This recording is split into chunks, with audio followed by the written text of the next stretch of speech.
E a todos. Boa tarde a todas, a todos e a todos. Estamos aqui em mais um evento da nossa 12ª Semana de Ciências Sociais. É um prazer estar com vocês nesse momento, tá? Novamente compartilhando saberes, compartilhando conhecimento.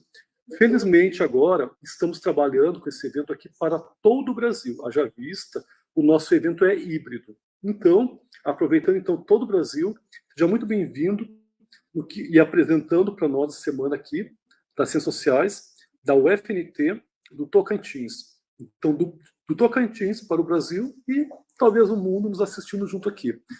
Agradecemos essa tarde. Vamos falar sobre o lançamento de um livro que nós estamos lançando aqui, muito caro para nós e muito especial, tá? Esse ano a gente faz 60 anos do golpe civil-militar, tá? Que infelizmente inaugurou uma triste e cruel ditadura civil-militar no Brasil. Então a gente não comemora, na verdade, a gente cria uma expressão que a gente descomemora, porque a gente quer sempre viver numa democracia e nunca numa ditadura. Então, marcando esse processo ditatorial, que é muito triste na história do Brasil, rememorando os mortos, os desaparecidos políticos, os presos políticos, as pessoas que foram torturadas, como forma de homenagear, para lembrar, para nunca mais esquecer, fizemos um livro, então, tratando acerca dessa triste efeméride do Brasil. Esperamos que nunca mais retorne, porque a democracia é o valor universal. E é isso que a gente vai seguir sempre no nosso processo de ensino e aprendizagem, lutando pela verdade, pela memória, pela justiça, pela reparação das vítimas e pela democracia como valor universal da humanidade, preconizado já há milênios, desde os gregos antigos, né? Um Estado, digamos, ainda a ser alcançado, um porvir, uma democracia plena e absoluta. Então, tratando acerca desse livro, denunciando a ditadura, revelando essas situações, esses crimes, esses silenciamentos forçados, fizemos um livro, né, para descortinar essas tristes páginas do Brasil. Então, vai falar aqui a respeito do livro, então, os outros organizadores, que é o professor Israel, e os demais, tá, autores do livro. Eu vou ler, então, perfil da biografia de cada um dos que vão participar com a gente aqui, qual seja Israel, Aline, Maria Leal e o Weber, né? E eu, professor César Alessandro Sagrilo Figueiredo, professor doutor aqui da Universidade Federal do Norte Tocantins, do curso de Ciências Sociais. Então, vou ler a bio de cada um mediante o lápis, certo? Então, a primeira fala, que vai falar acerca do livro, dos objetivos, professor Israel Aparecido Gonçalves, doutorando no programa de pós-graduação em Sociologia e Ciência Política na Universidade Federal de Santa Catarina, UFSC, com ênfase em Sociologia Econômica, mestre em Ciências Políticas na Universidade Federal de São Carlos.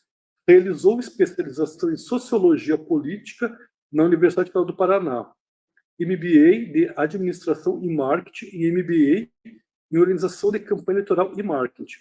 Graduado em História e Gestão, faz parte do Núcleo Estudo em Sociologia Econômica da UFSC e do Grupo de Pesquisa do Laboratório de História das Interações Políticas e Institucionais da Universidade Federal do Espírito Santo. Organizou mais de 13 livros nas áreas de Educação e Ciências Humanas. Foi professor de Filosofia Geral, Métodos e Técnicas de Pesquisa, Economia Política, Ciência Política na Faculdade INESA, ministra treinamento e cursos na área de política, políticas públicas, eleições e formação de professores, temas de interesse, educação, novo ensino médio, política externa, sociologia econômica, história da cultura, sociologia dos livros e bens simbólicos.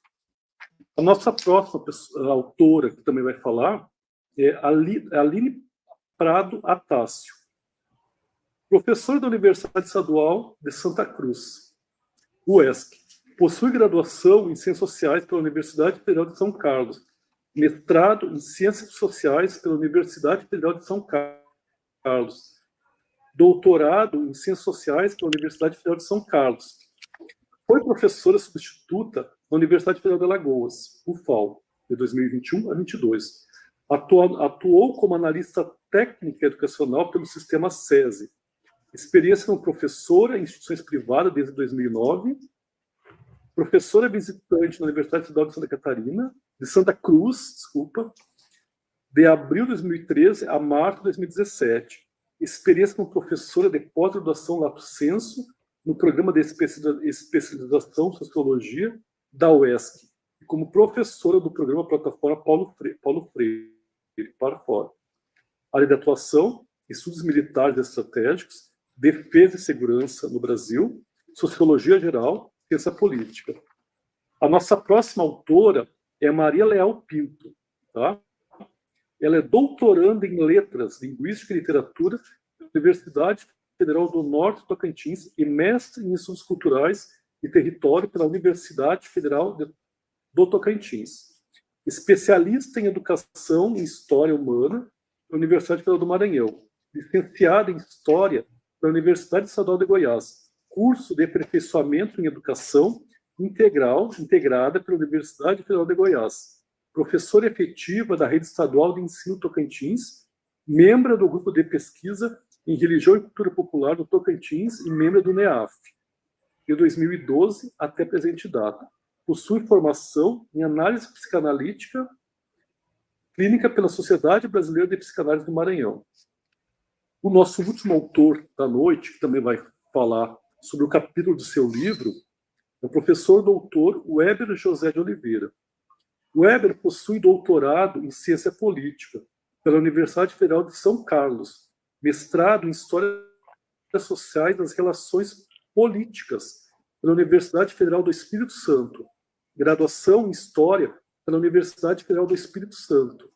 É professora adjunta do Departamento de História, DHIS, pela Universidade Federal do Espírito Santo, UFES.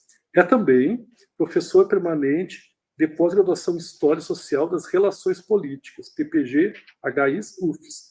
Tem experiência na área de História e Ciência Política, com ênfase em História do Brasil, República, atuando principalmente nos seguintes temas: Brasil Republicano, História do Espírito Santo, partidos políticos e sistemas partidários, eleição, ditadura civil militar né, brasileira.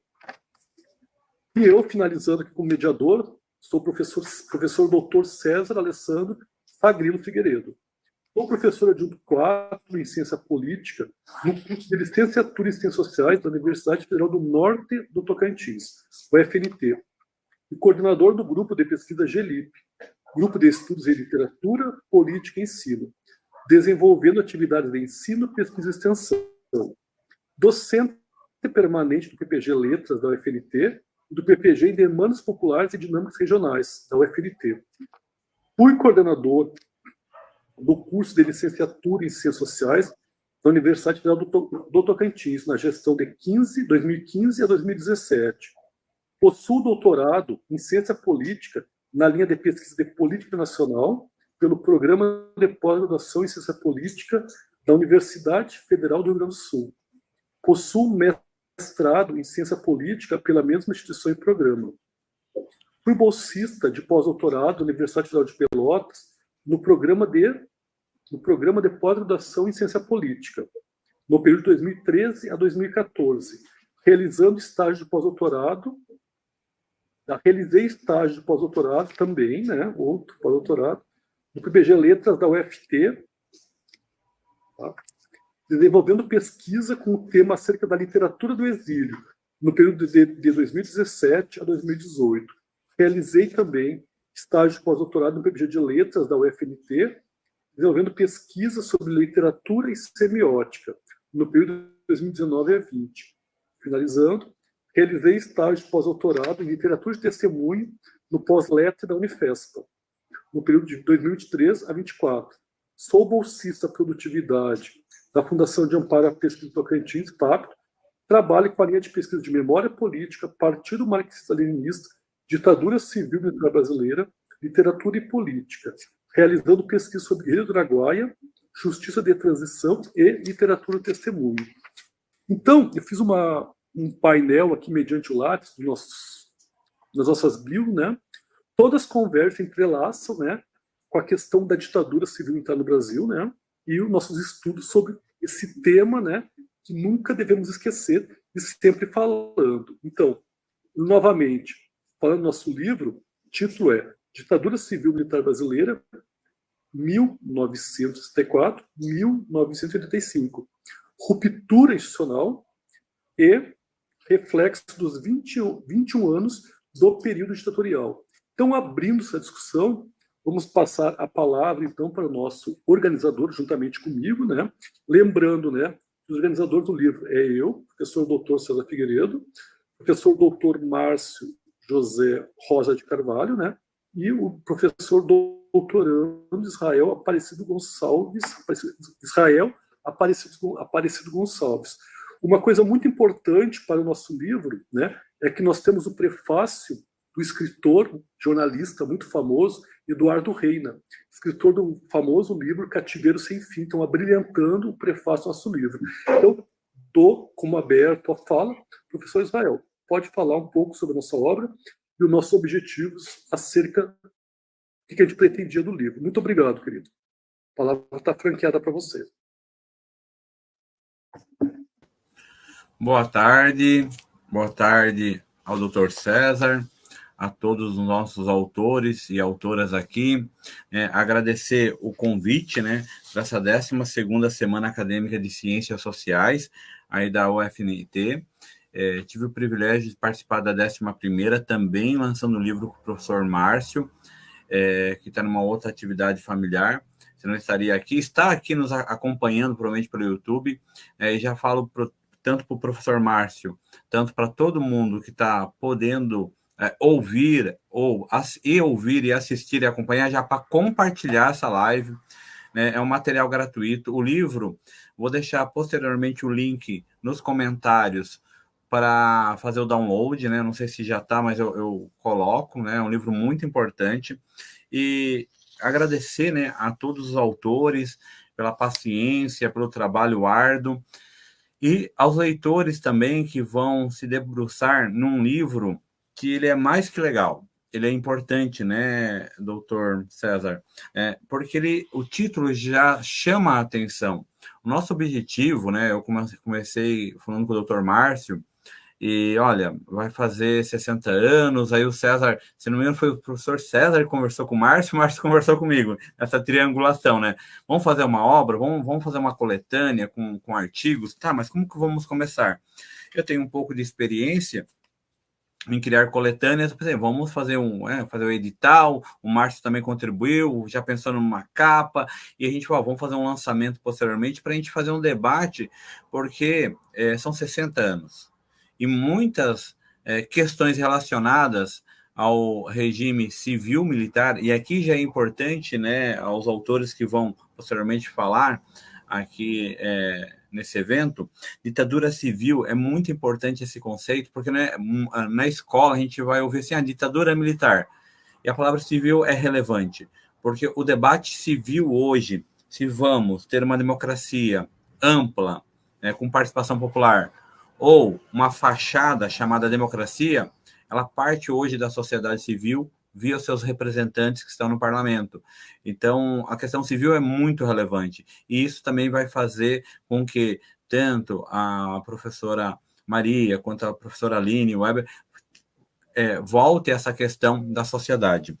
E o subtema, né, professor César, quem está nos ouvindo, e logo vão ter acesso ao livro, uma ruptura institucional e reflexos dos 21 anos do período ditatorial. Então, a ruptura se deu, né, isso é fato. Os tanques estavam nas ruas, né? Porém, antes de os tanques e os soldados com suas armas estarem na rua, ocorreu um debate, né? Então, e o livro ele começa com um tema importante, né? Eu quero citar aqui o do nosso colega Ivan Albuquerque Araújo, que faz doutorado comigo ali na UFSC, e ele faz esse contexto, né? Qual era o debate, quais eram os temas relevantes, o que estava sendo discutido antes do golpe, né? E a gente, claro, tem que fazer um paralelo com o presente, porque a democracia sempre está em vigília, né? Ela sempre está ali pronta para ser ampliada, ou o contrário, né? Para ela ser cortada, vetada, destruída, né? Então a democracia sempre é um conflito, é uma luta, é um processo que perpassa a sociedade e as instituições. E esse objetivo de tentar esclarecer, né, de forma pontual algumas questões, porque não é um livro que vai pensar totalidade, né? Senão a gente teria que ter vários volumes, talvez isso possa até acontecer no futuro, mas esse momento é trazer alguns elementos, né, dessas rupturas, desses processos. Então, nosso objetivo né, em respeito a quem foi torturado, para quem está desaparecido, que foi vítima, foi assassinada, na época, a gente tem que trazer, né, esse debate com o olhar do presente, do que já foi discutido na literatura, do que já foi pensado nos processos, né, e do que faltou, né, nessa justiça de transição.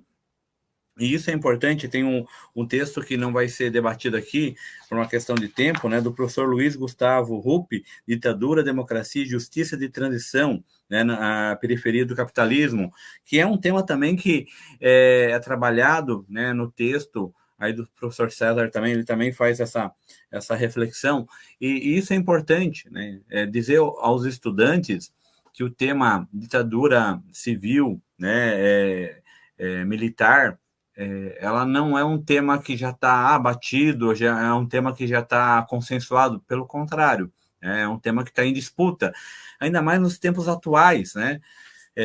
Aonde o Congresso claramente, né, a gente até pensou que com as eleições democráticas ocorrendo, né, e um governo mais progressista, ou pelo menos com uma imagem progressista, fosse trazer elementos de alargamento da democracia, a gente vê no Congresso hoje, né, uma pauta muito conservadora, até de forma inédita, que eram temas que poderiam ser até discutidos no governo anterior, que talvez estaria dentro de uma seara já conservadora. Não, a gente está num governo que se diz progressista, mas com um Congresso extremamente conservador, e cortando, né, tirando direitos, ou buscando tirar direitos, esticando a corda, né? Então, sempre é importante trazer temas de qualidade, né, do que é a democracia e da sua importância, pensando nos períodos autoritários, né? Então, é por isso que eu quero expressar que o objetivo dessa obra, ela é, sim, né, uma homenagem, né, e a todos que lutaram e lutam por uma democracia, mas, ao mesmo tempo, trazer de forma acadêmica, profunda, né? Não são artigos escritos da noite por dia aqui, né? Eu posso falar da minha colega, né, que sempre gosto de conversar com ela, por isso que a gente cria eventos para encontrar amigos também. Olha só o título da professora doutora Aline, né, junto com o seu colega Welbert, Futebol e Experiências Autoritárias no Brasil de 1970, a construção do poder simbólico e o controle das sociedades de massa. Tá? E eu posso dizer, a professora doutora Aline vai aprofundar ou até discordar, mas assim, é o debate, né, no sentido de que esses controles, em certa medida, ainda existem, né? A gente tem aí um grupo muito grande de pessoas que é de se espantar, que defendem a ditadura militar, ora por desconhecimento, ora porque apoiam uma ideologia autoritária.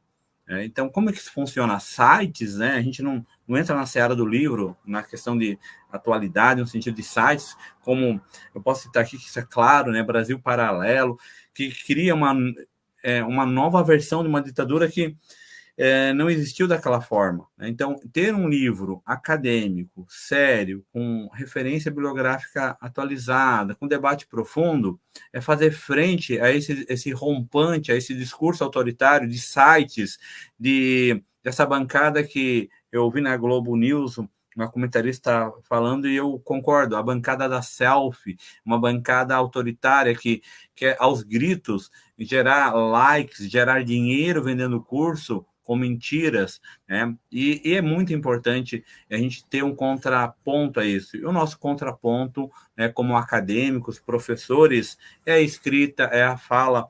Ainda mais, né, professores e meus queridos alunos aqui dessa 12ª semana, né? numa sociedade onde tem mais farmácias, igrejas e academias e se fecham livros, né, alguma coisa de errado está acontecendo. Onde bibliotecas são fechadas, livrarias são fechadas, livros voltam a ser censurados de forma indiscriminada, sem motivo aparente ou sem um motivo sério, de ficar espantado. Então, são esses processos silenciados e silenciosos, né, que vão trazendo, né, pontos de uma possível e não desejada ruptura ou de um fechamento de algumas liberdades conquistadas por muita luta pelas mulheres, homens, entre outras causas importantes, como a questão de a mulher ter o seu corpo para si, né? Hoje a gente tem essa PEC 1904, né, que tenta colocar a mulher que vitimizada por um estupro como culpada, talvez desse crime, né? Imagina, hoje você pode ter uma mulher que foi abusada, que já é um crime terrível, né, com uma pena maior do que o estuprador, né? Então, será que isso é um alargamento da democracia? Não é, né? E esse pensamento sobre o domínio dos corpos, né? O regime, o Estado tem um domínio sobre o corpo. Isso é muito característico na ditadura, onde não tinha habeas corpus, onde não tinha ampla direito à defesa, aonde a punição já vinha, né, anterior ao ato de prender. Então, essas discussões são importantes. E o livro vem dizer o seguinte, né, não vão nos calar, né? O Congresso pode ser conservador, mas a sociedade não é na sua totalidade, né? E o livro, ele é essa ferramenta, né? Não de fazer o passado pelo passado, mas pensar esse passado como algumas continuidades e descontinuidades ocorrem. Então, é muito importante a obra. Por isso que ela é mais que legal, ela é mais que uma reunião de artigos. Ela é uma proposta política no sentido de trazer elementos reais, substanciais, para provocar o debate, para trazer para a 12ª Semana de Ciências Sociais na Universidade Federal do Norte do Tocantins, mas também para trazer numa biblioteca, por que não num bar, na lanchonete, né? Em casa, nas redes sociais, né? Pode fazer print, pode ler, o livro vai ser gratuito, né? Ora, citando as fontes, né, fazendo as devidas referências, vocês podem usar e devem usar como material didático em sala de aula, como material para um debate entre a família. Então, toda essa obra, ela tem esse peso, né, de revelar que em certos elementos a ruptura constitucional, né, contra a democracia, ela ainda é um debate, né? Então, eu falei do texto, né, da professora Aline, que vai ser a próxima oradora, mas também quero chamar a atenção aqui para o texto da nossa querida professora também, doutoranda, a professora Maria Léo Pinto, né, o teor testemunhal do documentário A Vida e Militância de Maria José Narra no documentário Memória e Poder. Também extremamente importante, voltando, né, e isso é terrível, né, a gente sempre volta, às vezes, aos debates de século XIX, século XX, né, que é a questão do uso do corpo da mulher, a questão da mulher sendo vítima, às vezes até entre os próprios companheiros, no regime militar, né, na própria oposição. Então, é muito interessante. E como ela era desqualificada por ser mulher dentro do regime, com relação aos que estavam no poder no regime militar, ou como a denominavam também. Então, é muito importante o texto da professora Maria.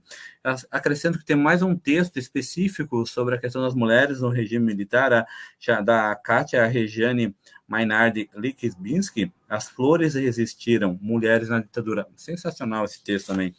Em uma outra oportunidade, ela vai estar aqui conosco também. E, por último, e não menos importante, né, o texto do nosso orador aqui, amigo também, o orador Weber José de Oliveira, o nosso doutor, vai falar sobre, em uma extensa revisão aqui, é um texto assim de fôlego, né, Weber? Partidos e sistemas bipartidários no regime civil-militar brasileiro, um balanço historiográfico. Assim, para quem quer começar qualquer, Weber, eu não vou exagerar, mas assim, para quem quiser começar qualquer debate sobre regime militar do ponto de vista de seriedade, tem que passar pelo teu texto, porque ali vai ter, né, uma visão geral sobre como se construiu a historiografia do regime militar. Então, meu querido César, vamos para quem devido à fala, né, da professora Aline. Então, o livro é importante porque ele é uma ferramenta política com base, né, em referências sérias, é um trabalho de pesquisadores e pesquisadoras que estão, como eu falei, a doutora Aline está sua vida acadêmica, mestrado, doutorado, agora na universidade, fazendo o mesmo debate, fazendo as mesmas críticas, construindo novos conhecimentos, trazendo novas fontes sobre o regime militar, o Weber também, a professora Maria e todos os colegas. Então, é um trabalho muito sério, que acredito que vai ser bem aceito, bem acolhido, e claro, as críticas, as devidas críticas sempre serão analisadas e acolhidas para novas versões, novos debates. E fica aí, vamos ao debate, professor César. Passo a palavra para a doutora Aline, não sei se você quer mediar mais alguma reflexão, mas podemos passar para a doutora Aline? Sim, Israel. Sim, Israel, podemos agora, então, né, próximo turno de fala, a professora doutora Aline, né, que poderá falar acerca do seu artigo no livro. A palavra é com você, professora Aline. Muito obrigado. Pessoal, muito obrigada. É um prazer estar aqui. César, Israel, agradeço demais pelo convite. É uma honra estar aqui com vocês. Agradeço também pelo convite para publicar nesse livro, né? Esse ano, para nós que trabalhamos a ditadura civil-militar, é um ano muito importante. Não é um ano de comemorar, né? Mas é um ano de relembrar para não repetir. E, infelizmente, eu não tenho visto tantos eventos acontecendo como eu imaginei que fossem acontecer, né? E estar nesse livro, participar desse livro, para mim, tem sido um motivo de muito orgulho, muita honra, porque vamos estar fazendo o nosso papel, transmitindo conhecimento, a nossa pesquisa, né? E buscando lutar, essa luta que é tão árdua contra o fascismo, contra regimes autoritários, tentando, através da educação, do conhecimento, da cultura, superar, né, esse tipo de pensamento. Então, é muito legal para mim estar aqui. Muito obrigada ao pessoal da Federal do Norte do Tocantins. E eu vou falar para vocês sobre o futebol e experiências autoritárias no Brasil de 70, a experiência, né, autoritária. Esse texto, ele surge da curiosidade de um aluno meu, que inclusive é a pessoa que escreveu comigo, né, o Weber, e ele faz também, além de ciências sociais, ele já é professor de educação física. Então ele tinha bastante interesse pela temática e me procurou para ser orientadora dele.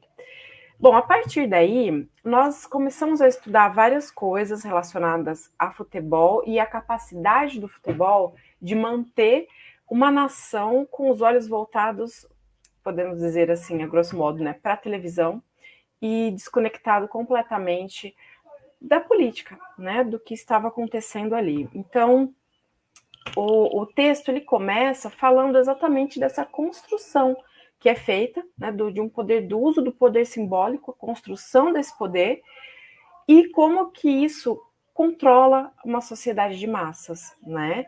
Então, chegar ao poder, gente, nem sempre é muito difícil, não. Um golpe, né? Nós já tivemos vários golpes na história do Brasil, coloca as pessoas no poder. Se manter no poder e se manter no poder por 21 anos exige alguns instrumentos. E esses instrumentos, alguns nós já conhecemos, né? O uso da força, o uso da tortura, o uso do medo, enfim, os exílios, são tantos, né? Mas também o controle da sociedade através desse poder simbólico.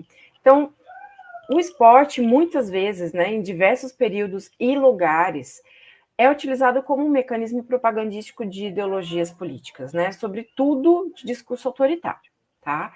Então, nesse aspecto, o futebol ele acaba se destacando muito, porque ele é um esporte de massas mesmo, né? A gente não vê tanto, por exemplo, o golfe sendo usado para um tipo de manipulação política, mas a gente vê muito esses esportes mais populares e o futebol é o destaque mesmo, né? E o futebol ele desperta muitas paixões, então isso facilita demais o trabalho daquele que quer se valer, né, dessa paixão nacional, dessa paixão mundial, na verdade, para dominação, né? Então, desse modo, o objetivo desse nosso texto aqui é analisar e refletir sobre as formas de utilização política do futebol como um mecanismo de controle, né, controle de massas mesmo, que teve no governo Médici o seu ápice aqui no Brasil, mas que vem sendo utilizado já há um bom tempo, né? Então, são várias as experiências na história do homem da utilização do futebol como um mecanismo político, né? Então, o livro do Agostinho, ele vai falar para a gente, é um livro muito bom, viu, gente? Chama Vencer ou Morrer, Futebol, Geopolítica e Identidade Nacional. Ele vai falar sobre a Itália fascista e como que a Itália investiu quantias enormes de dinheiro para financiar a construção de infraestrutura, para política, né, para o país todo, e trazer uma fidelidade das pessoas ao sentimento de nacionalismo, a esse sentimento de patriotismo, né? Nós tivemos uma experiência muito semelhante na Espanha de Franco, então aquele discurso novamente tentando centralizar a política e dar aquele aspecto de unidade nacional, né?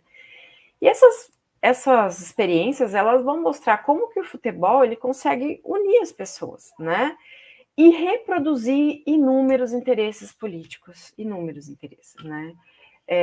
E aí também acaba sendo esse futebol um mecanismo de ganho de poder simbólico, né? Entendemos aqui, então, o poder simbólico, aquilo que o Bourdieu destaca para nós, né? Então, um modelo de poder que é organizacional e que nem sempre ele é um poder palpável, né? Então, ele está na construção de um imaginário dessa população, criando, por sua vez, essa identidade que as pessoas têm com algo que não é palpável, né? É um sentimento, né? Então, o símbolo todo, ele está exatamente nessa questão de se não ter um processo físico de dominação, né? Ele é um processo mental e que vai na cabeça e no coração mesmo das pessoas, né? Então, em 64, quando o Brasil mergulha na ditadura, tinha já, e isso acho que todos os pesquisadores têm um consenso, né? Um projeto dos militares para se construir um imaginário da sociedade brasileira bastante voltado para o militarismo. E a gente vê reflexos disso até os dias de hoje, né? Então tem um peso muito grande na construção da nossa identidade nacional. Não é à toa que nós temos hoje tantas reivindicações de retorno dos militares, reivindicações de escolas militarizadas para os alunos civis. Então, assim, são muitas coisas acontecendo que demonstram esse apreço do brasileiro pelos regimes autoritários, pelo autoritarismo, e que isso não é à toa, tá, gente? E não vem porque isso é interessante, legal, foi super bacana uma ditadura. Vem do desconhecimento e desse processo de construção histórica do nosso imaginário, que coloca os militares num outro patamar da sociedade, né? Então, como se o uso da farda trouxesse dignidade, trouxesse sucesso, trouxesse equilíbrio e que a pessoa conseguisse ser um exemplo social, e a gente sabe que não é nada disso, né? E o José Murilo de Carvalho é um dos autores que trabalha muito bem a questão do imaginário e que vai dizer que esse imaginário, ele atinge as aspirações das pessoas mesmo, né? Os medos e a esperança do povo. Então, em geral, em momentos de crise, tende-se a se apegar àquilo que parece uma novidade e que parece uma esperança. Nós estamos vivemos isso no Brasil, né, com Bolsonaro, depois do golpe da Dilma. A Europa tem vivido isso agora, né, vimos o que acontece na França, estamos vendo, né, o que está acontecendo na França. E tudo isso é muito perigoso, porque redefine as identidades, né, redefine inimigos, define e redefine, né? Todo um processo muito contínuo. A história, ela não é, a sociedade não é parada, né? Ela não é estática, então sempre as coisas vão se refazendo. E assim organiza, reorganiza passado, presente e o futuro também, né? Já vai dizer o Murilo de Carvalho para a gente. Então, os governos militares, eles vão buscar o tempo todo interiorizar na sociedade esses valores que são típicos de militares. Patriotismo, nacionalismo, obediência, hierarquia, enfim, né, coisas que nós conhecemos muito bem. E o futebol, ele é um grande aspecto, assim, de identidade cultural brasileira, que vai ser utilizado, então, como um mecanismo, né, para colocar esses valores em prática e para exacerbar esses valores dentro dos indivíduos, tá? Então, o foco desse texto aqui é o terceiro governo militar. Quando vocês forem ver, vocês vão perceber que eu e o Velvet passamos sobre os outros governos, mas nosso foco mesmo é o ditador Médici, tá? Que sucede o Costa e Silva. Então, não significa que antes o futebol não era usado, tá? O futebol é usado como uma ferramenta para construir consenso desde os anos 30. Então, a gente tem ali, no governo Getúlio Vargas, a utilização já da seleção como uma ferramenta, tá? Isso é bem interessante, inclusive, para a gente pensar que os tempos mudam, mas as ferramentas de dominação muitas vezes permanecem. E quando a gente passa a conhecer essas ferramentas, a gente não se torna imune, mas a gente fica um pouco mais esperto para o que pode estar acontecendo com a gente, né? Então, por isso que é tão importante a gente estudar, conhecer, por isso que é tão importante obras como essa, que a gente está tendo agora, né? Com toda a curadoria muito cuidadosa aí do César, do Israel, e que vem colocar essas temáticas abrangentes, né, mas de maneira muito clara, muito didática, que eu acho que é isso que a gente precisa também, que as pessoas, qualquer pessoa, consiga ler os nossos textos e entender o que realmente isso significa, né? O conhecimento, ele nos liberta de muitas coisas, né? E assim, os militares também conheciam, né, esse potencial do futebol e usaram esse futebol de maneira muito pontual, porém articulada, né? Então, articulou esses êxitos do futebol com essa ideia de Brasil potência, com essa ideia de milagre econômico, né, que acontecia naquele período. Então, diferente da Copa de 66, essa Copa de 70, ela vai ser muito mais cuidadosa. Então, tem uma parte que vai trabalhar principalmente a imagem. Eu não tenho como exibir para vocês aqui, mas vocês deem o Google e vão procurar aí Médici, governo Médici, imagens da Copa de 70, e vocês vão ver o presidente sendo exibido ali, né, com a taça, com a camisa, com a bandeira. O próprio Médici era um cara que gostava muito de futebol, então isso está nas biografias dele e está em várias conversas que ele tem, podcasts que a gente ouve, livros, enfim. Ele gostava muito de futebol e se valeu muito disso, né?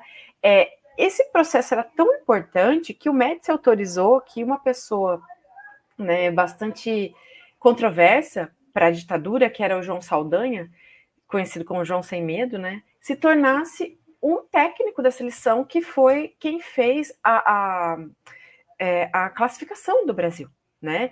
Depois, claro, ele vai ser substituído pelo Zagallo, é um processo que já era visível, porque esse João Sem Medo, ele era claramente um opositor, né, do regime, e tinha uma comissão técnica bastante forte, com diversos opositores ali, que não deixava o presidente, na verdade, ditador, agir dentro da seleção. Então, quando ele troca pelo Zagallo, o Médici passa a ser uma pessoa que, inclusive, passa a ter uma fala dentro da própria seleção. Vocês podem ver em jornais da época, tem ali escrito: o Médici aprova a escolha de fulano para a seleção, né? Então, uma coisa muito surreal.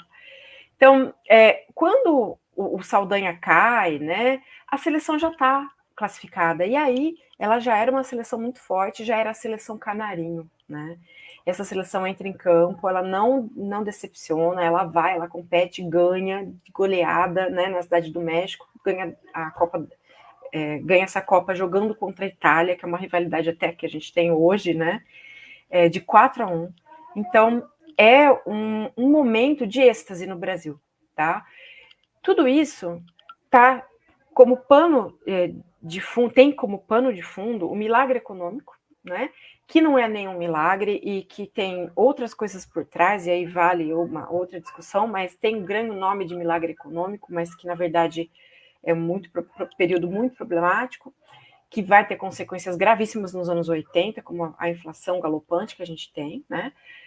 Mas também a gente tem que pensar que é um período em que a Operação Oban estava existindo, né? O ato institucional número 5.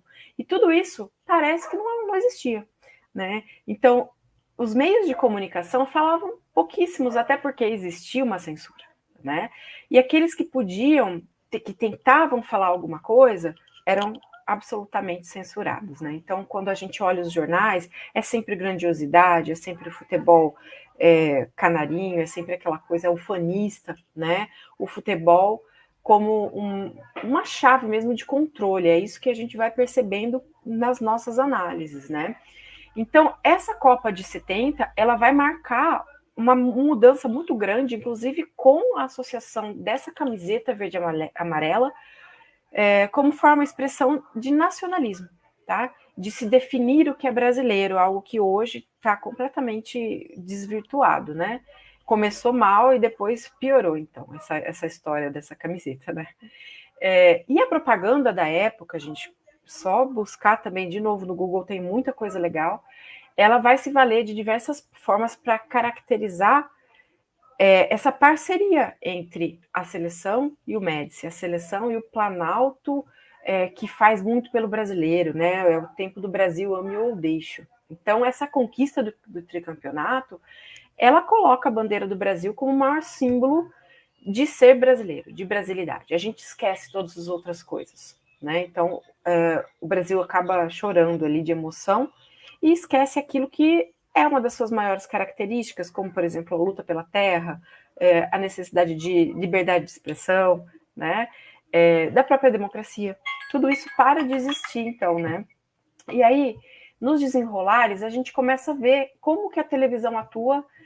Inclusive, tem uma capa do Estadão bem interessante, que é o presidente viajando, o presidente Médici, né, o ditador, viajando para Brasília para assistir o jogo numa TV colorida, né? Então, só o presidente ia assistir o jogo na TV colorida. Então, assim, é bastante interessante. Esse sentimento de nacionalismo e ufanismo, ele vai ganhando proporções gigantes, e a máquina propagandística do regime vai se utilizando muito disso. Lembrando que também é um período em que as televisões começam a ser vendidas e entram mais na casa das pessoas, né?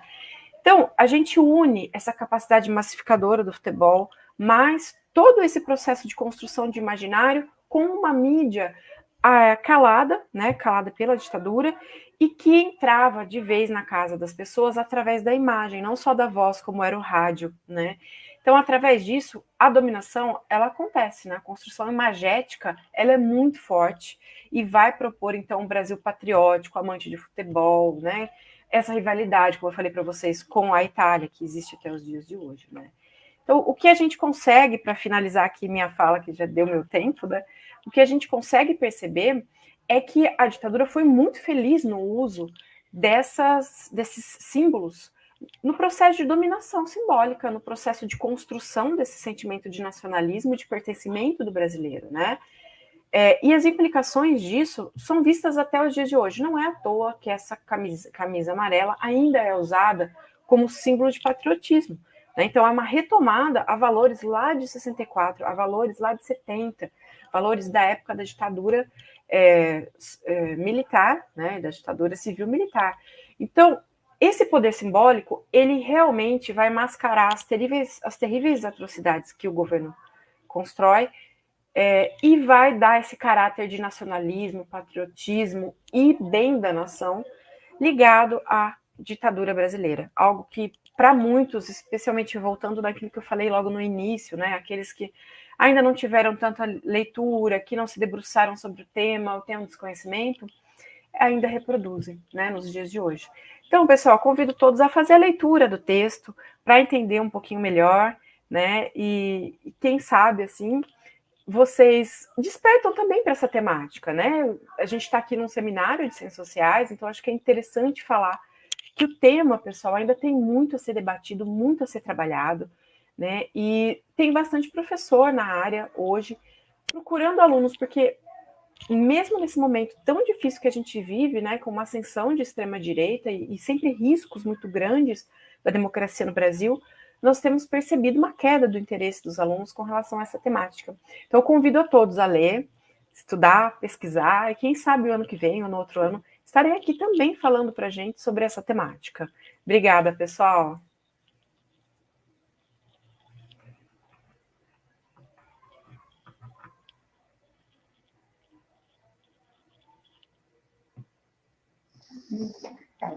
Parabéns, professora Aline, a senhora está sendo aqui aplaudida pela sua fala, viu? Convidando os alunos, né, a continuar o tema, né, para que nunca, como é que é, para que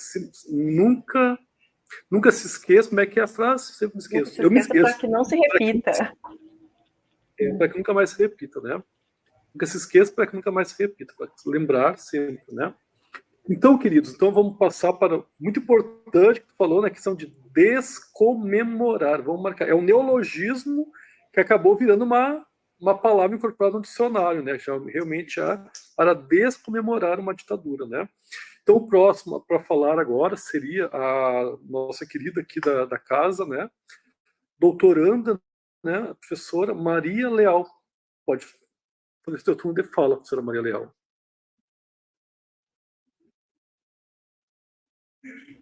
Olá, boa tarde. Obrigada. Dando um alô para os alunos de Ciências Sociais aí do campus de Tocantinópolis. Eu passei por aí, uma fase muito importante, muito relevante na minha formação. Quero agradecer também, mais uma vez, o professor César, professor Márcio, professor Israel, pelo convite. Eu sou a Maria Leal, como todos conhecem, já foi citado. Eu trabalho na educação no Tocantins desde 2011. E eu sempre conto essa historiazinha, antes de falar um pouco, que quando eu cheguei em Tocantinópolis, em 2011, eu entrei na educação na última chamada. Então, foi tudo muito, muito turbulento. Eu tinha feito para uma outra região na divisa e tive a sorte de vir para Tocantinópolis na última chamada. E eu passava ali perto da UFT para ir para casa, que era o UFT na época, agora o UFNT, no centro da cidade, eu ficava incomodada ali. Poxa, uma universidade aqui tão perto, e por que eu não vou fazer um curso? Aí eu fiz um seletivo para fazer a especialização em Educação e Direitos Humanos pela Universidade Federal do Maranhão, no Polo de Porto Franco. E conhecendo um pouco mais de Porto Franco, ali da história local, as questões da ditadura, e falo para quem está de longe que eu moro em Araguaína, mas já morei em Tocantinópolis, na região do Bico do Papagaio, região do conflito da guerrilha do Araguaia, durante a ditadura militar dos anos 1972 a 74. Uma região muito afetada, mas que por muito e muito tempo ficou muito silenciada as vozes que diziam, falavam, que contavam, que narravam a guerrilha. E aí eu fiz o curso de especialização e já deu aquele toque quando passou pela questão da ditadura militar, a gente conheceu um pouquinho. E, se não me engano, em 2012, eu fiz o seletivo para fazer ciências sociais, porque eu pensei, poxa, tão perto da universidade, eu vou fazer uma segunda graduação. E entrei no curso de Ciências Sociais, já entrei na militância com o professor João Batista, no NEAF. E, se não me engano, 2014, 2015, eu conheci o professor César na disciplina de História Política Brasileira, parece que é temas de política brasileira. E aí a gente fez leituras muito relevantes desde o início do processo de formação política do Brasil, e quando chegou na ditadura, eu me apaixonei pela história da guerrilha. E me apaixonei de forma assim que o meu TCC eu já tinha visualizado e ninguém me convencia do contrário. Era sobre os personagens negros da guerrilha do Araguaia. Só que nesse meio tempo, eu fiz o seletivo para o mestrado do PPG CUT aqui de Araguaína e passei com esse propósito de estudar a guerrilha. Entrei no curso, fiz o mestrado, fiz os estudos dentro. Foi realinhado, claro, foi realinhado. E voltei para Tocantinópolis, e nesse meio tempo aconteceram coisas da vida que mudam as configurações da vida da gente. Eu precisei retornar para Araguaína, fiz o seletivo para o doutorado em letras e passei. E aí, das disciplinas cursadas, eu vi que o professor César ia oferecer uma disciplina aqui de literatura de testemunho. Eu falei, vou fazer. Aí eu fazendo a literatura de testemunho, a gente trabalhou muito com a narrativa das mulheres, principalmente a narrativa das mulheres aí durante a ditadura civil-militar brasileira, e eu conheci um artigo no livro Memórias do Exílio, chamado A Bela do Terror. E eu fiquei muito intrigada com a história da loira da Bela do Terror. E aí eu fui pesquisando, e tive a sorte de encontrar o documentário da médica mineira Maria José Narras, que foi aí uma militante do Colina, uma guerrilheira que lutou aí contra o regime autoritário. E eu me apaixonei pela forma como ela narra no seu documentário a sua vida, sua militância, desde a sua infância, seu processo de formação de consciência social com ali os seus entes familiares, com toda a sua trajetória estudantil, com a vida no exílio. E eu falei, não, professora, eu vou escrever aqui o trabalho final sobre a Maria José Narras. E aí eu fiz o trabalho final. Mas só que para mim estava pouco, eu precisava escrever mais sobre ela, porque eu achei muito interessante. Ela conta de uma forma que nos cativa tanto durante o documentário que a gente quer conhecer mais. E o documentário ele tem várias vertentes, é um documentário que ele nos dá várias possibilidades para pensar a situação e as condições das mulheres aí durante o regime autoritário, principalmente das mulheres que enfrentaram o sistema, enfrentaram a sociedade e ousaram aí empunhar armas contra a ditadura e lutar de várias outras formas que elas lutaram. E aí eu resolvi escrever esse artigo. E aí o professor César, o professor Israel, me convidou. Eu falei, eu vou trabalhar em cima desse artigo que eu tenho, porque eu tenho muita vontade de escrever algo sobre a Maria José Narras, que é uma médica mineira, como eu já disse para vocês. E aí eu fui buscar esse teor testemunhal, porque é um documentário que, como eu já disse, dá para a gente pensar várias possibilidades, mas ele é muito forte aí no seu teor testemunhal, nessa literatura de testemunho. Então ele traz aí essa vida, essa militância, ela trabalha nessa reconstrução aí da sua memória de uma forma tão cativante, entre risos e às vezes pausas, ela vai contando aí para a gente como que foi esse processo tão doloroso, quando ela entra no movimento, a abdicação e a dedicação dela é tamanha que eu vou adiantar alguma coisa, mas não vou falar muito sobre o teor aí do conteúdo do artigo, porque a gente quer que vocês leiam, sobre o fato dela vender o próprio enxoval para o casamento e doar o dinheiro para que fosse aplicado ali na luta. E ela vai contando, e nesses fragmentos de memória a gente vai percebendo quão a ditadura foi infinitamente mais cruel com as mulheres que enfrentavam, que quebravam as regras desse sistema, que transgrediam.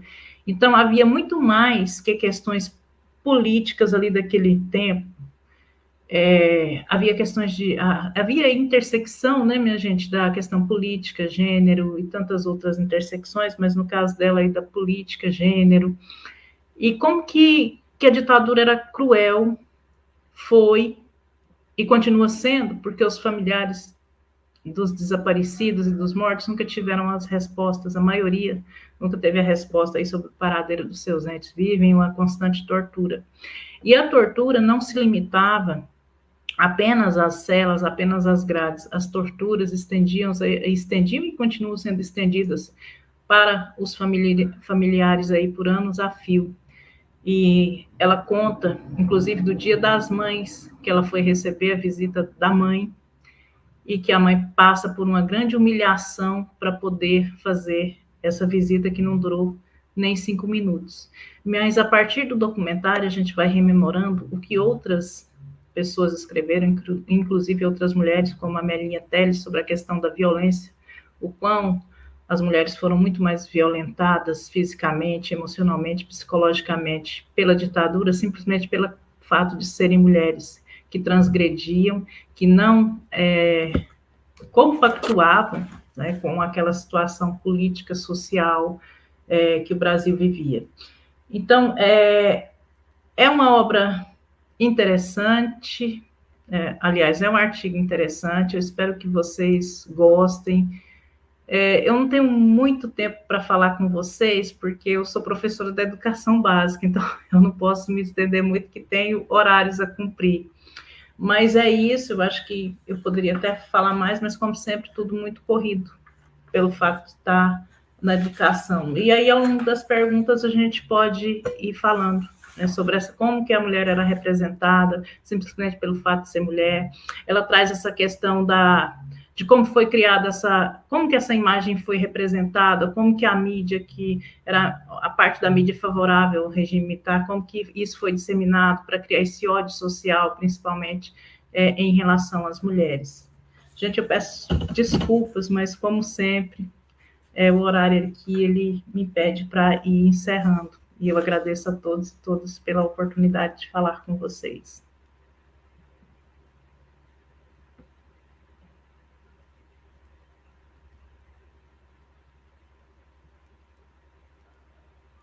Tivemos agora aqui a fala então da nossa querida Maria Leal, né, egressa do curso, né, de Ciências Sociais, né, já como doutoranda e produzindo material de pesquisa e livro, artigo, né, sobre o tema de pesquisa que ela começou a trilhar desde aqui do curso de graduação comigo, né, seguiu junto com o Batista, né, Maria Leal, e trabalhando com essas questões de ditadura, questão de recorte racial, né. Parabéns pelo teu trabalho, excelente, Maria, que tu está trabalhando, né. E agora ela deu uma brechinha, que ela está em exercício de sala de aula agora, né, para poder falar com a gente, então diretamente do Tocantins, da sala de aula, de Araguaína, para todo o Brasil. Maria Leal, só brilhando com o nosso evento, parabéns. Siga agora o teu labor do magistério, que esse é o bem maior nosso, que é ensinar, já dizia Paulo Freire, tá? Professor, eu vou ficando aqui com vocês e intermediando aqui os períodos, porque às 18h30 eu tenho o conselho de classe. Eu quero frisar aqui que meu orientador também é o professor Dernival, aqui da UFNT. Desde o mestrado, eu passei pelo professor César, professor Batista, professor Dernival, continuo com todos eles nessa caminhada e eu tenho muita gratidão. Professora Sarisa, professora Olívia, não dá para mencionar todos, porque às vezes a memória nos trai, mas são pessoas muito relevantes aí na minha formação.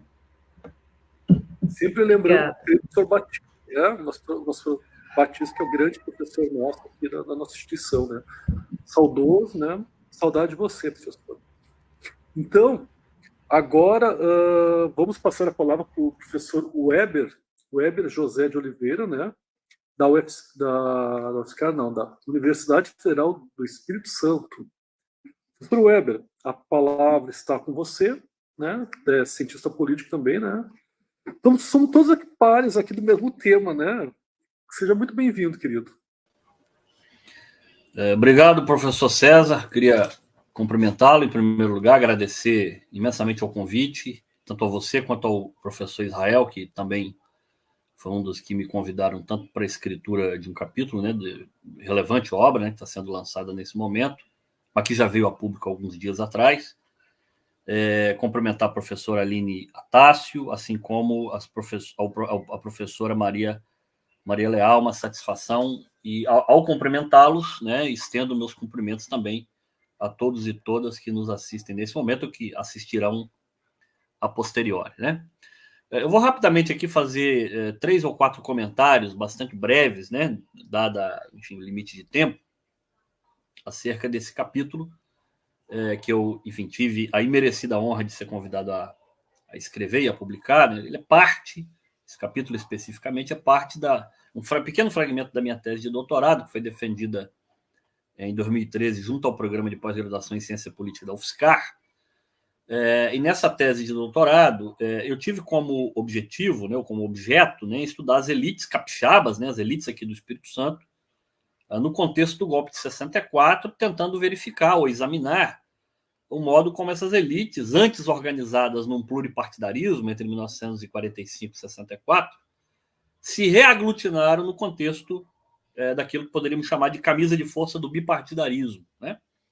Isto é, a minha preocupação foi compreender como é que essas elites elas se aproveitaram e tiraram proveito da manutenção de determinados espaços, né, de participação política, portanto, de determinados espaços ou de ferramentas próprias da democracia representativa, né, como a manutenção de um parlamento, a manutenção de um determinado sistema partidário, embora restrita a 2 agremiações ou 2 siglas partidárias, a manutenção de um determinado calendário eleitoral, a manutenção do funcionamento dos parlamentos, embora em 2 momentos específicos do parlamento, 3 momentos específicos do parlamento tenha sido fechado, né?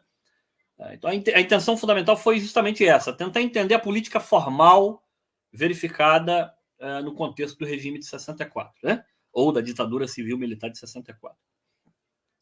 Bom, ia direcionar o olhar para essa dimensão, né, ou seja, para a política formal, né, da ditadura, foi possível verificar, né, que estes espaços, né, que foram em alguma medida mantidos, embora restritos, foram importantes espaços de legitimação da própria ditadura, ou pela busca da legitimação, né, que desde a sua implantação, portanto, desde 1964, a ditadura procurou se institucionalizar, portanto, se estabelecer enquanto um organismo ou um regime eminentemente legítimo, né?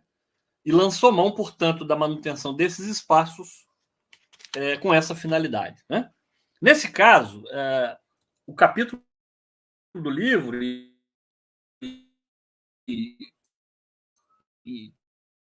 que em alguma medida reproduz a própria tese, né? Ao invés das noções de trauma, né?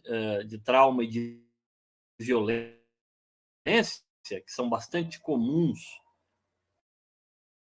a estudos relacionados a categorias, por exemplo, categorias de memória, né? Da ditadura, é uma outra dimensão, embora não desconsidere, evidentemente, o trauma ou negue, né, a existência de traumas e de violência durante esse período. Quer dizer, a tortura, as prisões, o exílio foram dimensões que efetivamente existiram, né, embora atravessemos nesse momento uma fase de negacionismos, né, de vários tipos, e essas ações, esses atos foram efetivamente utilizados com a finalidade política, né?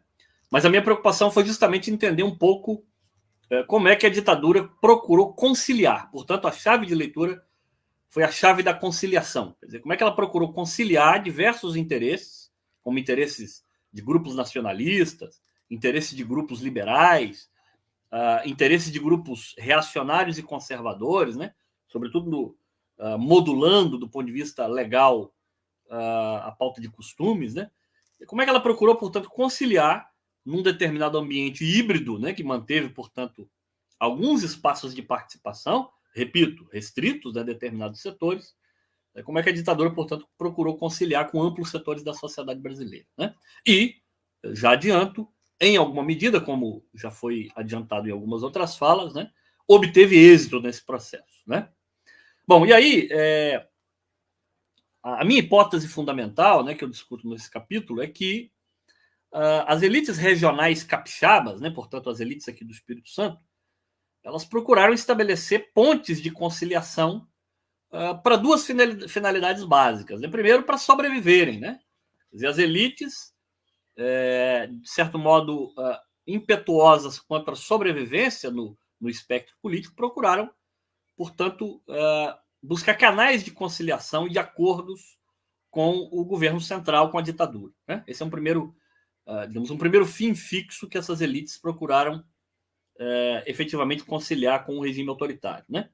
Em segundo lugar, e esse é um caso específico do Espírito Santo, de alguns outros estados, sobretudo aqueles estados que tinham um processo de desenvolvimento tardio, de desenvolvimento econômico e industrial, né, tardio e retardatário, foi buscar pontes conciliatórias com a ditadura no sentido de implementar projetos de desenvolvimento regional de cunho urbano industrial. Né? O Espírito Santo, para quem não sabe, é um estado que até a década de 60 se baseava basicamente na economia do café. Né? Portanto, ainda não havia passado por um processo de industrialização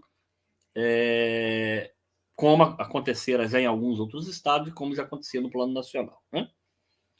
Isso por um lado. Por outro lado, a ditadura também retribuiu, né, esse, digamos, gesto conciliatório, retribuiu ampliando justamente os espaços de participação, né, política, inclusive por meio, primeiro, da manutenção do próprio funcionamento de partidos políticos, no caso, deu autorização por meio de um ato complementar, a participação, a formação de partidos políticos, né, no caso foram forjados a Aliança Renovadora Nacional, Arena e o MDB, né, Movimento Democrático Brasileiro, mas também permitiu a existência das chamadas, ou dos chamados subterfúgios das sublegendas. Né? Ou seja, haveria a possibilidade de, em processos eleitorais, a formação de mais de uma candidatura majoritária, por exemplo, para o Senado e para os executivos. Né? Isso, em alguma medida, ela permitiu, em alguma medida, a sobrevida de grupos e famílias partidárias que, em alguma medida, atravessaram todo o regime autoritário e conquistaram, inclusive, o contexto da nova república. Né? No caso da realidade capixaba, um determinado segmento da antiga ala moça do PSD, do Partido Social Democrático, que esteve vigente entre 45 e 64, acabou aparelhando a Aliança Renovadora Nacional e aqui no Espírito Santo constituiu aquilo que nós chamamos aqui de grandes projetos de impacto, que foi a implementação de grandes projetos de matriz industrial, né, que foi efetivamente a revolução industrial aqui em termos regionais, né, em nível regional, e que efetivamente, e esse é o aspecto, a dimensão mais trágica desse processo, é que a ditadura de 64, em alguma medida, ela contribuiu para se constituir aqui no Espírito Santo aquilo que nós chamamos de uma memória positiva da ditadura, né? Ou seja, houve uma associação direta entre o processo de desenvolvimento urbano e industrial, que, aliás, retirou o Espírito Santo de uma aguda crise proveniente do programa de erradicação dos cafezais, né, que foi um programa implementado pelo Instituto Brasileiro do Café entre 1964 e 1968, né, que efetivamente dizimou mais da metade da economia cafeeira capixaba, né, e desagregou todo o processo produtivo, toda a estrutura logística, toda a estrutura do comércio que dependia do café acabou sendo impactado profundamente. Quer dizer, são os grandes projetos de impacto, portanto, o processo de industrialização do Espírito Santo nesse contexto, que efetivamente recuperou o Espírito Santo, a economia capixaba, depois daqueles anos tão difíceis. E, nesse sentido, se constituiu efetivamente uma memória positiva e, claro, olhando, evidentemente, fazendo perguntas ao passado, né, como todo historiador deve fazê-lo, né, o que leva, por exemplo, ao Espírito Santo ser um dos estados mais posicionados à direita e à extrema-direita no Espírito Santo, em alguma medida, isso diz respeito a esse processo de constituição de uma memória positiva, que, de certo modo, é decorrência direta desse processo de industrialização e desse processo de constituição de uma memória positiva, né? Então, nesse sentido, o regime de 64, e aí eu encerro, obteve bastante êxito, né, na sua obra, que foi justamente associar esse processo, né, esse processo de pujante desenvolvimento industrial, a uma determinada ação direta do regime de 64 na sua implementação, que leva, em alguma medida, aos valores daquele contexto, né, daquele triste contexto, e aí eu estou falando aqui de passados que não passam, né, parafraseando um historiador alemão importante, o Reinhard Koselleck, né, passando a ser, portanto, essa simpatia a determinadas propostas de direita e de extrema-direita como uma terrível e tenebrosa faceta de um passado que não passa, né? Então, essa é a ideia geral do capítulo. Agradeço imensamente tanto ao professor César quanto também ao professor Israel pelo convite. Obrigado.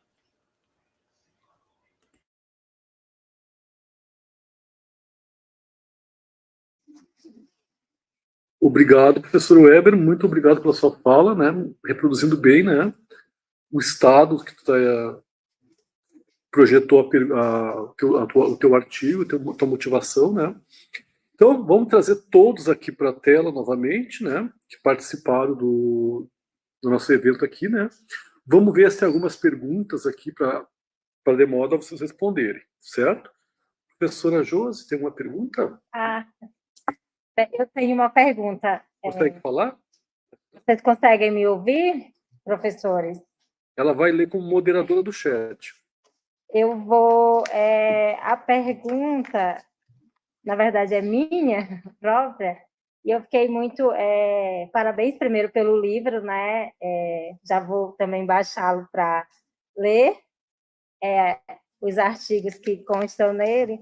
E aí eu fiquei pensando muito a partir da fala da professora Aline e também do final agora da fala do professor Weber, né? Que é essa constituição do imaginário, né? Que vem a partir do imaginário positivo, que você vai construindo, que a ditadura construiu, e eu ouvi falas de pessoas mais velhas, de que esse passado, que no passado é como se não existisse criminalidade. No período da ditadura, tudo fluía muito bem, né? Existia uma fluidez, uma organização, assim, é como se tudo fosse organizado. E também, flertando com o imaginário, e aí a questão do futebol, para fazer o link com a fala da professora Aline, é que esse imaginário ele também vem se constituindo, aí é uma percepção minha, daqueles que flertam com a ditadura, aí nossos políticos que vão flertando com a ditadura, de se aproveitar dos jogadores de futebol, né? E aí, o caso, para mim, mais recente é esse, né, do uso do Flávio Bolsonaro em relação ao Neymar, né, lá naquela pele lá das praias que a gente teve. Então, para além das cores, né, e o uso das cores da camisa do Brasil, que você bem cita, professora, e que vai ser utilizado aí pela extrema-direita, né, como uma constituição de um novo imaginário, né, que vai flertar novamente com a ditadura. Então, eu queria comentar nesse sentido, porque eu fiquei pensando, né, de como esse discurso ele se retroalimenta agora, né, no período que a gente está vivendo. Então, a gente olha para o passado, mas a gente vê como esse passado vai se retroalimentando, né, nas posições das pessoas que estão alinhadas aí com a extrema-direita e que flertam com a ditadura. Então, a pergunta, eu acho que está direcionada um pouco para a professora Aline, né? Mas eu acho que o espectro todo cabe, digamos, cada um dos professores aqui também que queiram fazer. Tem mais pergunta, professora Josi? Está no chat? Josi? Não. Não? Então, eu acho que a pergunta é direcionada, pode ser para a Aline, mas também já pensando em fechar nossa live, né? Cada um que queira falar um pouco desse ponto, né? Para falar. Tem mais uma pergunta? Tem mais uma pergunta. Opa, tem mais uma pergunta. Que a Preto fez no chat, menino? Tu vai Não, vai fazer pessoalmente? Vai fazer aí pessoalmente? Tu vai ter que falar. Então, vamos segurar o bloco aqui. Quem é que vai falar? Fala a menina Larissa. Então, anotem aí. Então a pergunta foi para a professora Aline, os outros querendo também pontuar. Vamos ver outra pergunta aqui. Tem uma pergunta do chat. Eu vou espelhar ela na tela para facilitar. Deixa eu ver se eu consigo ver aqui, está distante. Onde é que está aqui espelhado? Vai aparecer, pronto. Então, também a professora Aline, olha, professora Aline, só gostou do futebol, professora Aline, ó. Professora Aline. Ó, vai fazer o livro depois só com a professora Aline. Professora Aline, a construção midiática trouxe efeitos que moldaram e moldam o comportamento da população. Tal mediatização contribui para uma despolitização da contemporaneidade.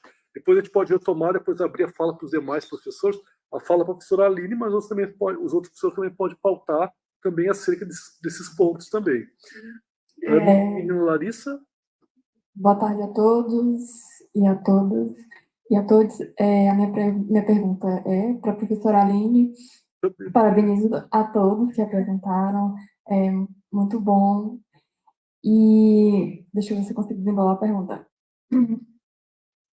A minha pergunta é em relação à questão de mídia, né? A direita, ela vem nessa, atualmente, né? Não atualmente, tanto assim,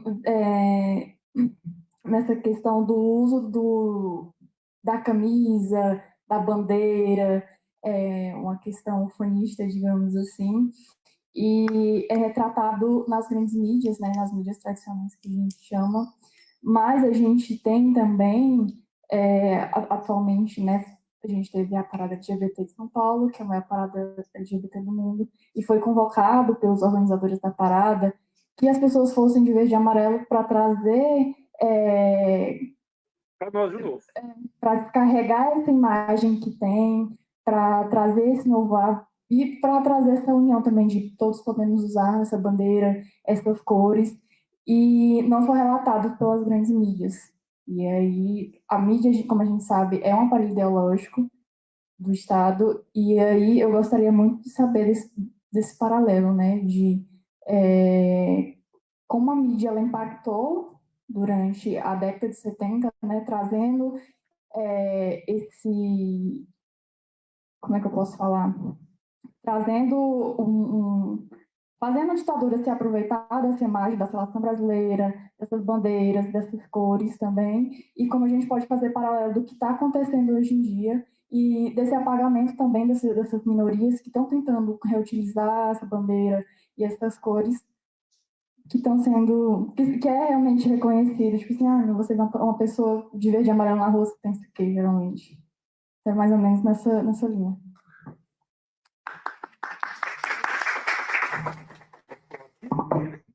Você pode falar. A da Larissa já é uma... Arrumar a câmera aqui. Não, eu estou vendo. Tá, está girando a câmera aqui. Voltou para mim? Foi, para você. Tá. Enquadrou, não enquadrou? Está enquadrado? A da Larissa já é quase uma pergunta que uma palestra, né, Larissa? Tu já quase uma palestra junto, né? Então, meus queridos, eu acho que as 3 perguntas, né, elas matizam um pouco o tema, muito focado para a Larissa. Mas já para nós dar um alinhamento já de encerramento, os outros professores também podem falar acerca desse tema e já tem mais uma ainda. Daí vamos encerrar. Está dando sucesso, então, aqui, né? Vamos ver. Eu ia dizer para os outros. Também a professora Aline também? Não, é outra? Não. Ah, tá. Olha aí. Então, vamos mudar o tema e já agora com a Maria Leal. Gostaria de perguntar para a professora Maria Leal sobre os desafios e estratégias possíveis para a pesquisa sobre grupos invisibilizados na história oficial sobre a ditadura. Que eu acho que pega de acordo também com o que a Larissa falou sobre a invisibilidade dos maiorias minorizadas, né? A gente pode chamar de maiorias minorizadas, né? Certo, Maria? Mais alguma pergunta, Josi? Agora está colocando. Oba! Está anotando? Eu acho que já pode dar um encerramento aqui. Vamos responder as perguntas, vamos ver se vai cair mais pergunta sobre os temas. Professora Aline, quer falar sobre isso, os questionamentos e os demais depois a gente pode falar. Será que a Maria não gostaria de responder porque ela falou que tem horário? Maria, fala, que linda. Isso mesmo. Eu agradeço, professora, porque eu tenho que já me arrumar para ir para outra escola, porque eu brinco que eu sou igual ao Júlio, eu tenho 2 empregos. Porque professor de educação básica, se você não tiver 2 empregos, é complicado. Bom, falando sobre desafios e estratégias, eu não sei se seria desafios, eu acho que, assim, por tratar de questões, assim, muito sensíveis, né, às vezes a gente tem muita dificuldade de ter os primeiros contatos com esses grupos, porque eles precisam muito adquirir a nossa confiança. Por quê? Porque são pessoas que têm traumas profundos, e você adquirir a confiança desses grupos, você chegar a esses grupos, é um processo, não é uma coisa que acontece da noite para o dia. Na minha incursão mesmo nas pesquisas sobre a guerrilha do Araguaia, nas primeiras tentativas eu voltava frustrada, porque não obtinha nada. É com o tempo e com a confiança que a gente vai adquirindo. A gente sabe que para eles que vivenciaram essa situação tão delicada, falar sobre algumas coisas, e o medo que persiste, porque a gente sabe que o Curió, por exemplo, esteve vivo até pouco tempo, né? Então, por mais que já estivesse com idade avançada e tudo mais, sempre teve, e não é porque ele faleceu que não deixou de ter ali a sua representação, que seja por outro ou que seja do próprio medo. Então, chegar a esses grupos é um processo. É um processo que a gente vai descobrindo os meios, né? A gente, enquanto pesquisador, vai descobrindo os meios, pouco a pouco, até que a gente possa ter aí a confiança dessas pessoas, desses grupos tão sofridos aí e negligenciados anos e anos pela história oficial. Eu não sei se eu respondi, mas a minha percepção é essa. Obrigada.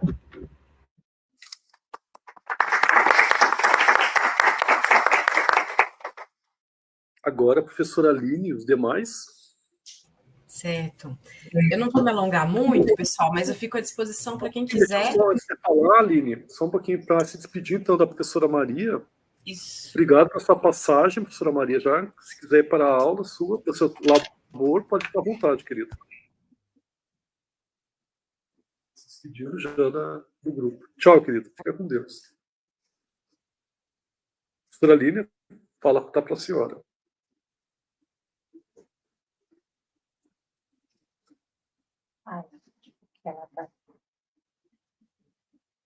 Né? A gente ainda está com questões muito próximas. O fone está com problema. Tá funcionando? Deixa eu tirar. Tem que estar mais perto, eu acho. Melhorou? Melhorou. Então tá bom. É que às vezes ele não encaixa direitinho. Eu acho que a grande curiosidade vem porque a gente passa por um momento que essa estratégia foi utilizada novamente, né? A própria camisa da seleção, ela ganha novamente aquela cara, né, de pertencer a um grupo, de estar com um tipo de pensamento, né? Então isso desperta bastante interesse.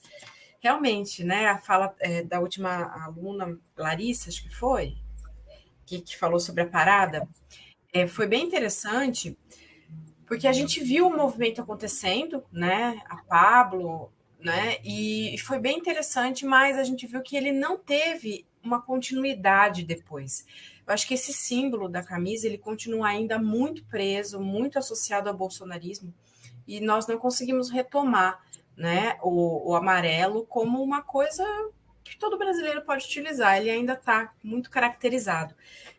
Sobre essa temática de mídia, eu indico que vocês leiam o Adorno e o Horkheimer, que ele traz uma visão bastante interessante sobre como a mídia é utilizada para formar essa ideologia, né? E aí volta a fazer um gancho, então.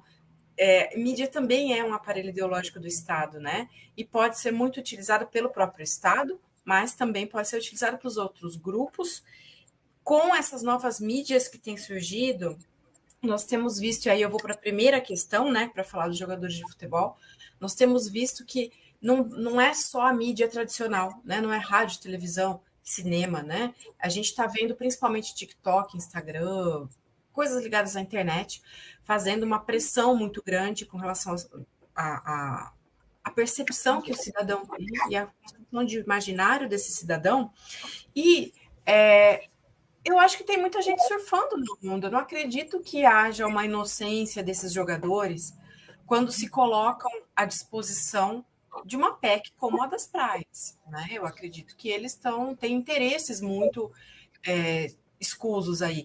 E tem uma diferença muito grande, né? O que significa ser um jogador de futebol hoje e o que era um jogador de futebol naquela época, né? Salário, expressão, tudo, né? Tudo, enfim. Então, o futebol mudou muito, né? Um negócio gigantesco, com renda para quilômetros, né? Salários, assim, estratosféricos, produzindo milionários e que tem muito no seu imaginário a direita. Tá? Então, a direita capitaliza isso, sim, capitaliza muito bem. Então, eu não vejo esse aproveitamento dos jogadores. Eu acho que os jogadores partilham dessas ideologias e até porque tendem a partilhar das ideologias das classes dominantes, apesar de não virem dela, né? Daí a gente pode falar de Bourdieu um tempão aqui, mas é isso. Eles também se aproveitam disso, também estão lucrando, também estão... você não viu o Neymar, por exemplo, pedindo desculpas por ter feito aquela propaganda. Pelo contrário, ele reforça, né, a posição dele, o posicionamento político dele. Então é bastante complicado. E o Iramon fez uma pergunta, a construção midiática trouxe efeitos... Despolitização. Olha só, eu acho que a sociedade ela está politizada, fragmentada, né, dividida em duas, porém é uma politização bastante vazia, né?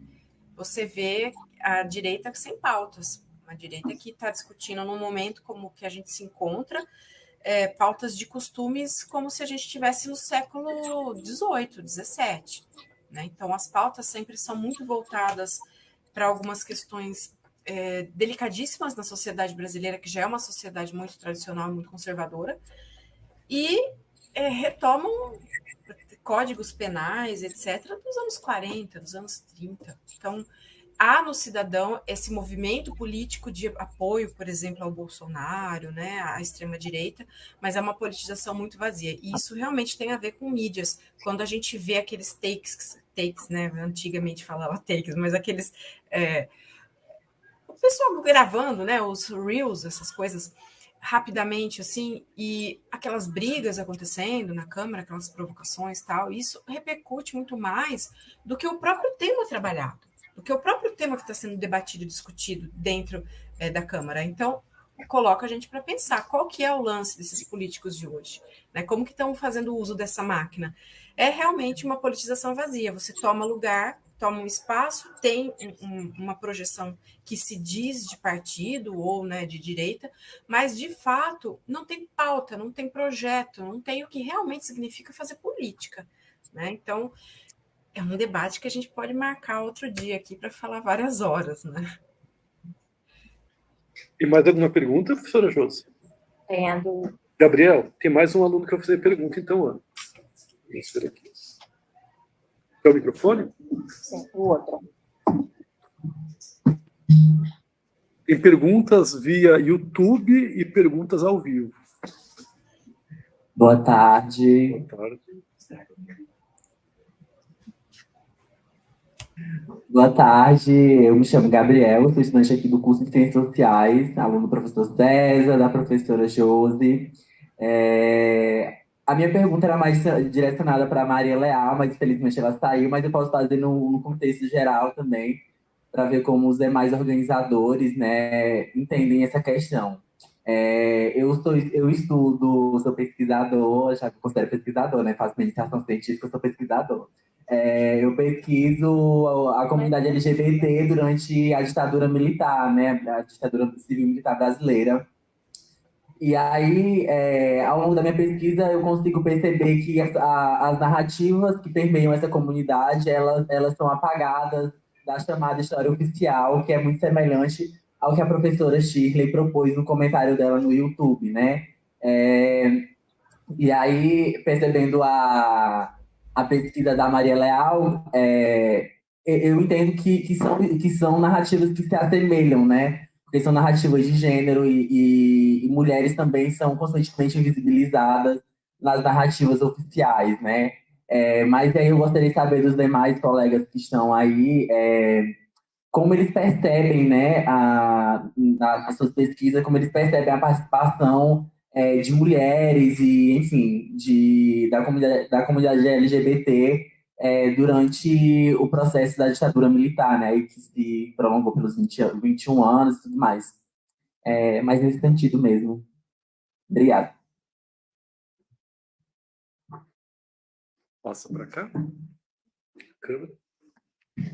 Então, colegas, algum colega gostaria de falar, Weber, Israel, Aline, sobre esse tema específico, embora não tendo nenhum ponto, não tenha nenhum artigo específico embora não tenha nenhum artigo específico no livro, alguns dos colegas gostariam de matizar e falar acerca, para iluminar um pouco sobre esse ponto, sobre a questão da invisibilidade ou da comunidade, especificamente da comunidade LGBTQIAP+, durante a ditadura civil-militar, né, ou de outra minoria, né, que a gente possa também dizer que foi vitimizada, como a questão indígena, né, as mulheres, né, e outras categorias, comunidades tradicionais, quilombolas, né, movimento negro, né, alguém poderia falar sobre esses temas, assim, que eu acho importante falar?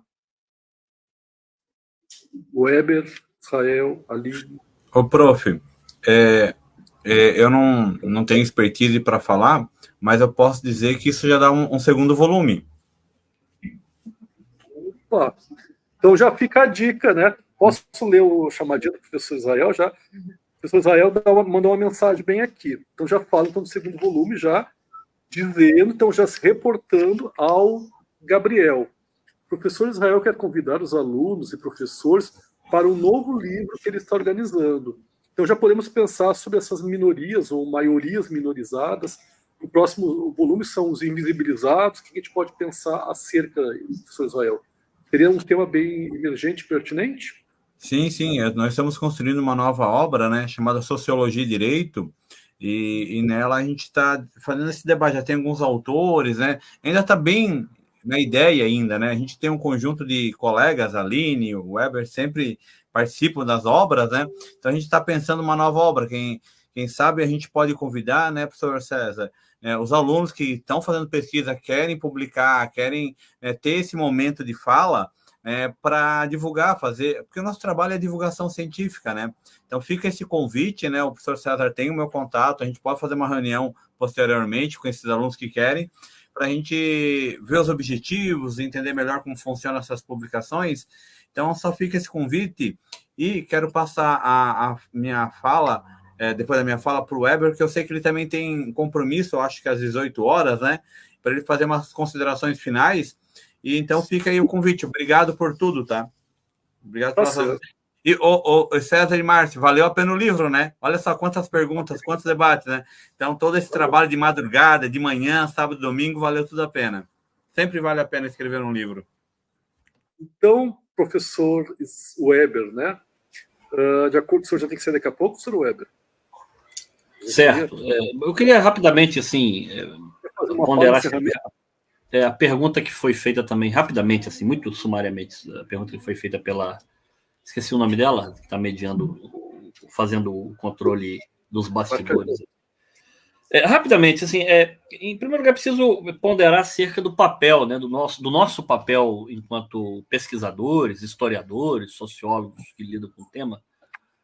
E aí pode parecer pessimista a minha manifestação, mas é no sentido também de não nos sobrecarregarmos acerca de, ou em relação a determinadas responsabilidades, né? Quer dizer, eu estou falando aqui dessa discussão em torno da constituição de uma determinada memória positiva, acerca das consciências coletivas, né, em torno de determinados processos. Em primeiro lugar, é importante observar que a ditadura de 64 ela teve um extraordinário êxito naquilo que eu chamo de departamentalização dos traumas, né? Quer dizer, a sociedade como um todo não se sentiu traumatizada pelas atrocidades cometidas pela ditadura de 64.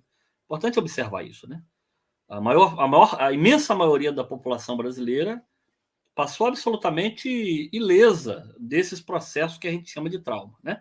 Isso é importante observar. Quer dizer, houve uma departamentalização àqueles que foram torturados ou pessoas próximas, né? Parentes, amigos, nada além disso, né? Daí um espaço bastante significativo para a construção dessa memória positiva, né? Sempre associando elementos pátrios, né, a processo de desenvolvimento econômico, etc, etc. Esse é um primeiro aspecto importante, né?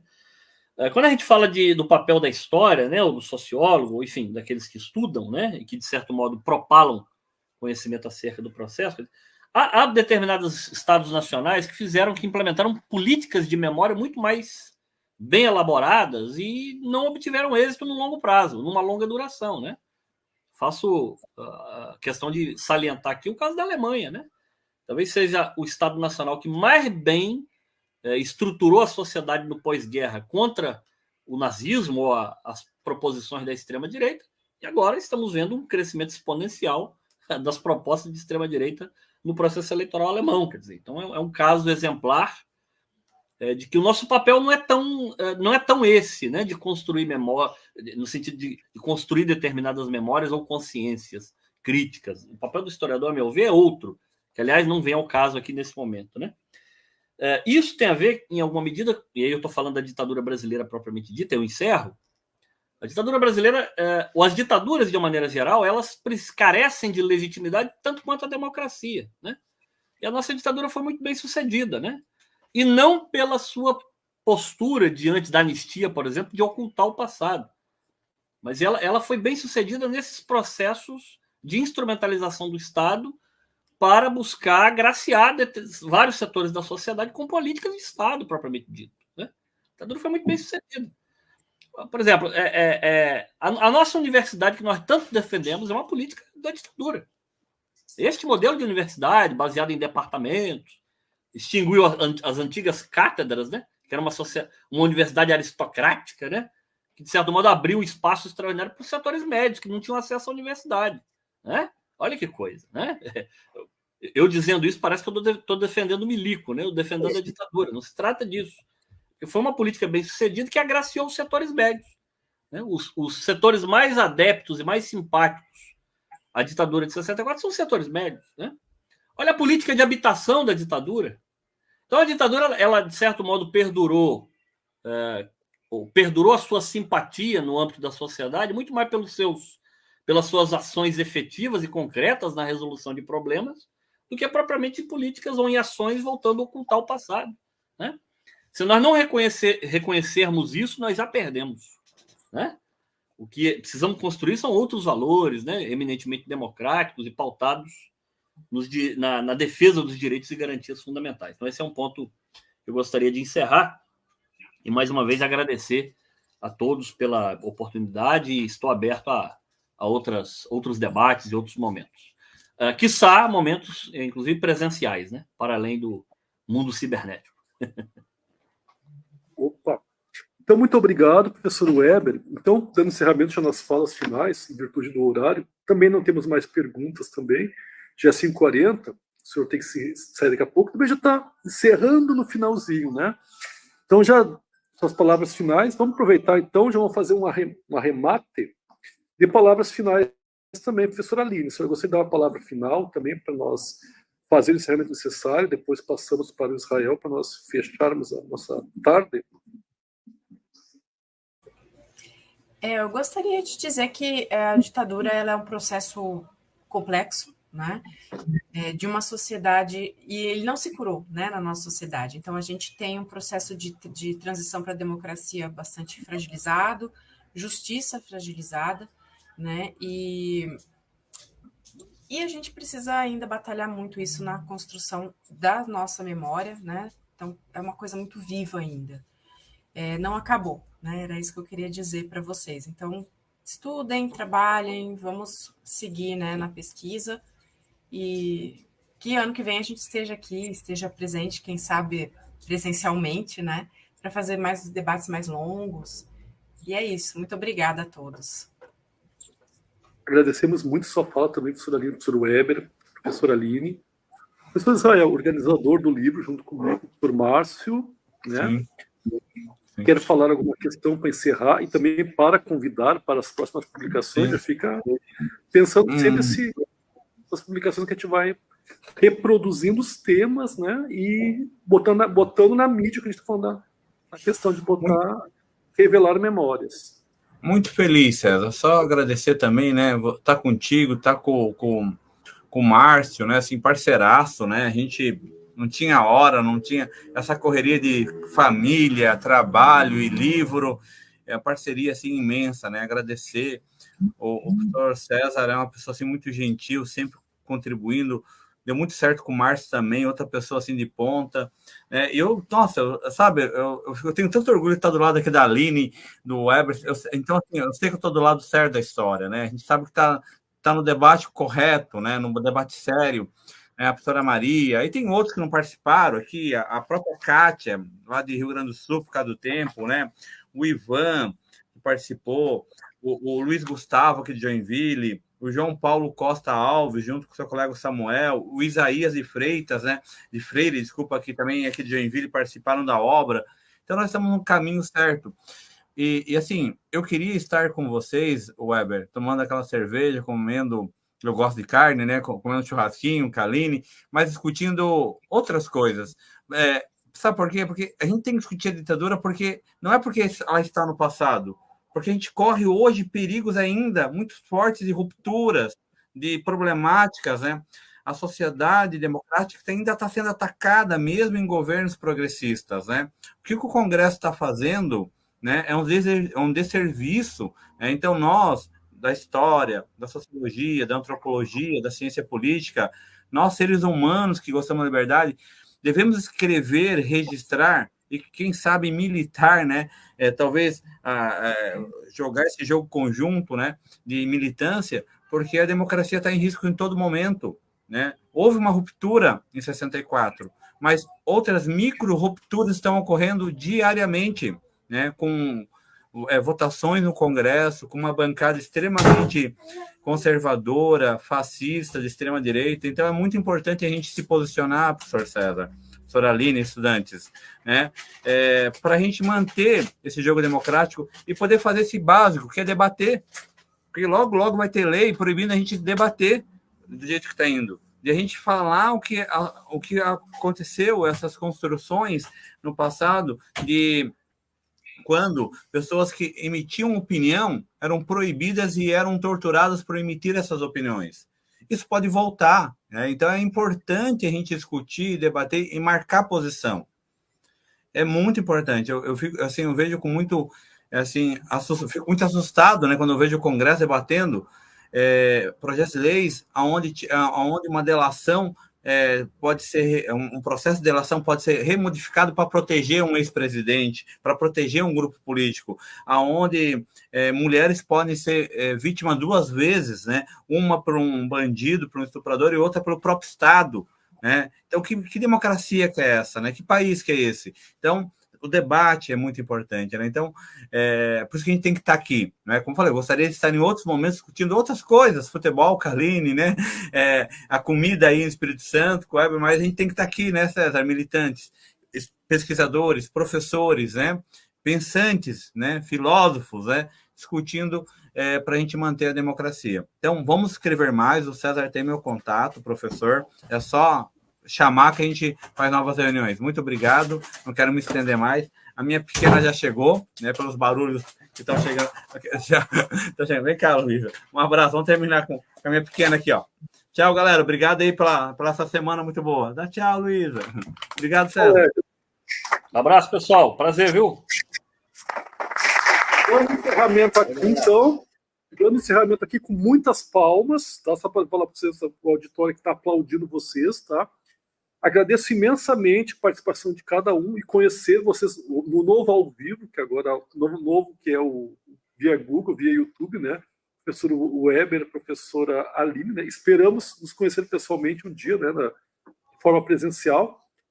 Nós aqui da UFNT agradecemos imensamente o trabalho realizado com vocês nessa tarde. Foi extremamente importante para elucidar alguns fatos, alguns eventos, né? E falar sobretudo de traumas, para que esses traumas não voltem nunca mais. Como é que é a frase que fala sempre? Ditadura nunca mais. Para que não se esqueça e para que nunca mais aconteça. A democracia é o bem maior.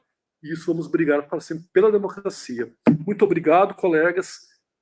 Professor Weber, professor Israel, professora Aline. Foi um prazer ter estado com vocês essa tarde. Muito obrigado. Agradecido. Encerrando essa live.